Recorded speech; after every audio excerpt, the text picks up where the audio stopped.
Salut à toutes et à tous, salut Colline. Salut Raph. On se retrouve pour cette troisième vidéo bilan de ce World Chess Tag 5. Et cette fois-ci, c'est la nomination de notre rookie, de notre MVP. Et on va également parler du MVP du World Chess Tag. Mais Colline, qu'est-ce que c'est qu'un rookie? Alors, un rookie, c'est un athlète nouveau dans une compétition. Là, par exemple, on a eu énormément de nouvelles équipes et avec des athlètes qu'on ne connaissait pas. Ça ne veut pas dire qu'ils n'ont jamais fait de compétition, mais par contre qu'on les découvre dans celle-ci. Cette année, il y avait 67 anciens joueurs et 48 rookies, ce qui est logique au vu du nombre d'anciennes équipes par rapport au nombre de nouvelles équipes. Entrons directement dans le vif du sujet. Parlons de nouveaux athlètes. Quelle est ta sélection? Pour moi, aucun doute à avoir, Damien a tout explosé en termes de débutants cette année, avec son équipe évidemment, mais il s'est clairement inscrit comme un des carries dans une équipe qui allait très très loin dans le tournoi. Après, dans la même équipe, il y avait quand même aussi Maxwell, qui a fait une très belle prestation, qui a fait 3 touches et 4 points quand même pour son équipe, soit l'inverse des chiffres de Damien.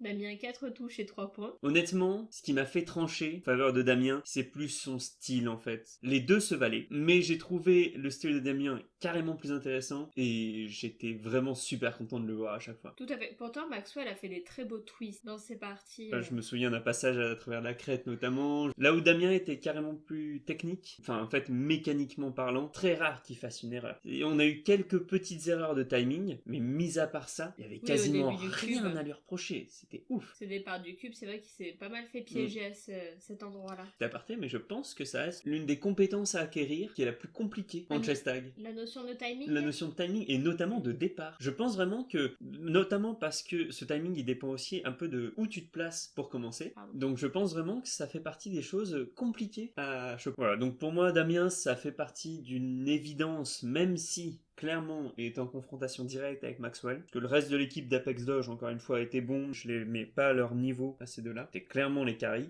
c'est purement subjectif là à ce niveau-là, mais dès le début le style de Damien je l'ai adoré et j'étais juste content de le revoir à chaque fois qu'il faisait un passage quoi, et j'étais très rarement déçu en plus, alors que, et c'est justement là où je considère qu'il a fait le travail, c'est que justement dès le début du coup j'ai mis des attentes sur ce joueur, donc à n'importe quel chase qui loupait, enfin que je trouvais loupé, j'aurais été déçu, et j'ai justement très peu de fois été déçu. Et toi Colline, quelle est ta petite sélection? Moi je penche vers Nick de Team Empire. Nick, ça a été le carry de l'équipe alors que c'était le nouveau de l'équipe. Il n'a pas du tout eu comme support justement son équipe comme a pu l'avoir Damien, ce qui fait que Team Empire s'est arrêté. D'ailleurs dans la compétition avant Apex Dodge. Mais par contre, il a amené Empire tellement loin, tout seul. Il a mis Empire dans son sac à dos et il est parti tout droit. C'est hallucinant ce qu'il a fait, Nick. Enfin, je suis totalement d'accord avec ta sélection. Et puis pareil, Nick, je trouve qu'il a fait preuve de technique. Il y avait très peu de fois où il loupait, il a été rapide. On a eu très peu de choses à redire sur ses compétences, sur cette chase. À chaque fois, d'ailleurs, il me semble que dans les analyses, on était en mode voilà le beau du match, quoi. Vous voulez voir les meilleurs chases de Empire? Bah regardez les chases de Nick. Au début, Falco surnageait un peu, et puis petit à petit, c'est de plus en plus, j'ai trouvé, effacé, et vraiment, le seul qui restait, c'était Nick. Et du coup, Nick, en termes de chiffres, est sur les mêmes chiffres que Damien, donc c'est-à-dire avec 4 touches et 3 points demi pour son équipe. Après, on n'est pas sur le même nombre de matchs. Concrètement, Apex Dodge a fait 4 matchs, Empire n'en a fait que 3, donc que proportionnellement, il a fait plus de touches et de points que Damien. Et le parcours de Empire, en plus, sans être le plus compliqué, il était pas évident quand même. Alors, Fiboro, pour commencer, Freedom in Motion, qui avait quand même réussi à battre APK Grey, pour s'échouer, enfin, sur GNF, mais bon. Qui nous a montré un excellent niveau lors de ce match. Donc non, pour moi, Nick, c'est carrément cohérent. Il mérite tellement d'être mis en avant, ce joueur, et j'espère vraiment que le prochain World Chess Tag, on le retrouve dans une équipe top 4, parce que là, vraiment, ce qu'il nous a montré, en tout cas, c'est qu'il en avait le niveau. Oui, s'il a la possibilité de changer d'équipe ou de s'entourer différemment, je lui souhaite. Si on veut revenir encore une fois sur les chiffres, Empire a mis 4 points et donc 3 sont de Nick. Ça montre quand même à quel point il a supporté son équipe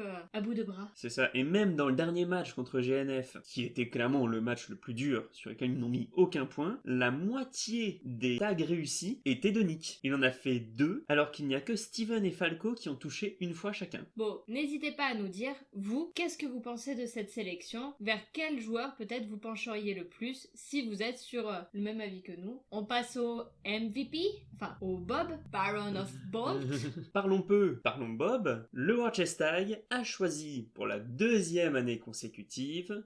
Kyle Soderman. Et on a des choses à dire là-dessus. Parce que l'année dernière, il n'y avait pas de débat. Le joueur qui était tout en haut de la montagne, c'était clairement Kyle Soderman. Il avait fait tellement pour son équipe. Il avait fait un record mondial de 6 évasions d'affilée, ne serait-ce que pour ça en fait. Il avait brillé. Vraiment, c'était hallucinant l'éclat qu'il donnait à Hollywood Freerunners et même l'éclat qu'il leur tirait à lui tout seul. Cette année, j'ai trouvé que l'éclat s'est un peu terni. Alors évidemment, il y avait les attentes. Oui. On a eu énormément d'attentes et c'était compliqué. Parce que dire que Kyle a fait une mauvaise saison, pour le coup, ce serait mentir. On ne peut pas dire ça. Mais par contre, je trouve que le sacré 2 années d'affilée, et notamment pour cette année, je suis moins d'accord. Il y a eu effectivement cette victoire contre GNF où Kyle a clairement porté son équipe à bout de bras pour s'emparer de la victoire. Et contre des GNF qui en plus ont plus brillé que lors de leur match contre Hollywood Freerunners lors de l'année précédente. On a senti un Davis qui était plus puissant et même une équipe autour qui était plus puissante, d'ailleurs qui a réussi énormément plus à contrer Kyle. Mais voilà, le fait est que Apex a quand même été sacré 2 années d'affilée. Et en fait, c'est même pas tant les performances de Kyle, mais c'est plus que je trouve un peu gonflé de sacrer aucun joueur de Apex alors qu'ils ont été énorme. Ils ont pas perdu un match en 2 ans. Et même si je suis d'accord que Apex gagne collectivement, là où Hollywood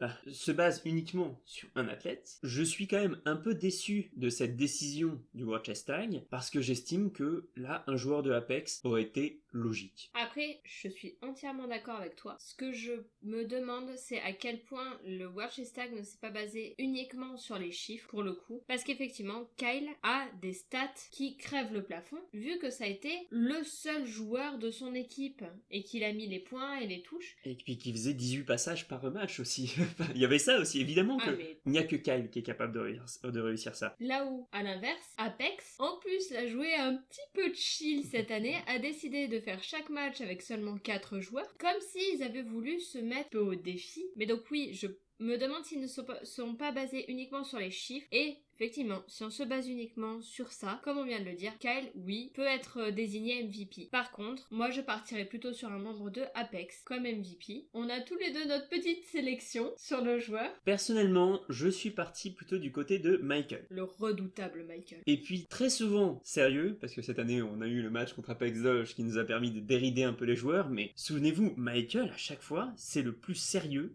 C'est le plus fermé, il fait extrêmement peur, de par son air, mais aussi de par ses compétences sur le terrain. Pour trancher, j'ai vraiment autant pris en compte les matchs de l'année dernière que les matchs de cette année, et Michael fait clairement partie des carries de la meilleure équipe du World Chess Tag. Donc arrive un moment où ça reste une évidence de le mettre en avant. Techniquement, stratégiquement, dans le contre, il a été hallucinant cette année. C'était lui qu'on envoyait contrer Kyle, entre autres. Il nous a fait des contres, enfin des nouveaux passages, et je pense notamment au match contre Apex Doge, où il contre Devin lors de son passage sur la montagne. J'avais mis un commentaire sous la finale, c'était de dire, mais non seulement Kyle est monstrueux, mais en plus, on a Michael et d'autres joueurs de Apex qui sont des cyborgs et qui en fait sont là pour l'éliminer. Tout à fait. Après, je suis totalement d'accord avec ta sélection et tes arguments. Moi, j'ai une petite préférence personnellement pour Rob. Rob qui a peut-être un style moins impressionnant, mais qui par contre est cruellement efficace aussi. Et qui en plus est plus souriant, hein, quand même.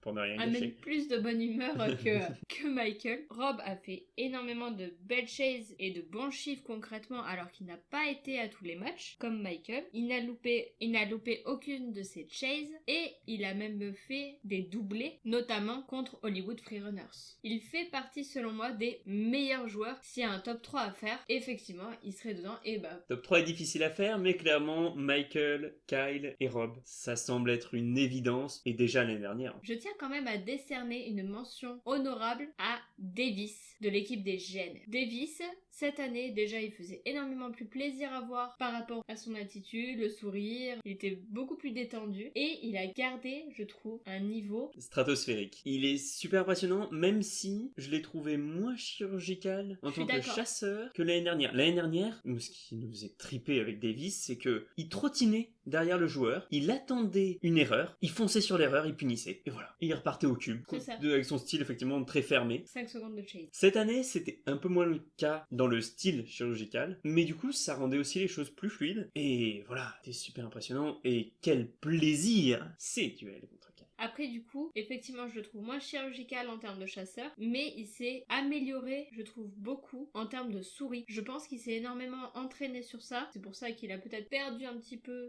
sa chirurgie de chasseur, mais on avait senti clairement en fait dans les phases de groupe plus chasseur que souris, et là je l'ai senti plus souris que chasseur. Je pense que on est au bout de cette vidéo sur le rookie et le MVP. On serait vraiment ravis d'avoir vos avis sur la question. Vous, quelle aurait été votre sélection? Est-ce que vous êtes d'accord avec nous? N'hésitez pas à nous dire tout ça en commentaire. On tient à vous remercier énormément pour nous avoir autant suivis cette année. Ça nous a fait très plaisir qu'on était plus suivis que l'année dernière. Notamment le fait d'avoir aussi des commentaires de votre part. Des nouveaux abonnés, bienvenue. Et là où, effectivement, on a eu un peu une traversée du désert entre les deux World Chess Tag l'année dernière, cette année, on va faire en sorte qu'il y ait des choses qui sortent dans cette période un peu de transition. On a des nouveaux formats en tête. Ce qui est sûr, c'est qu'on couvrira le World Chess Tag Royaume-Uni. Donc voilà, il y a des choses qui arrivent. D'ici là, portez-vous bien. Et comme on dit en Chess Tag, Keep chasing. and get caught. Salut à tous! Salut!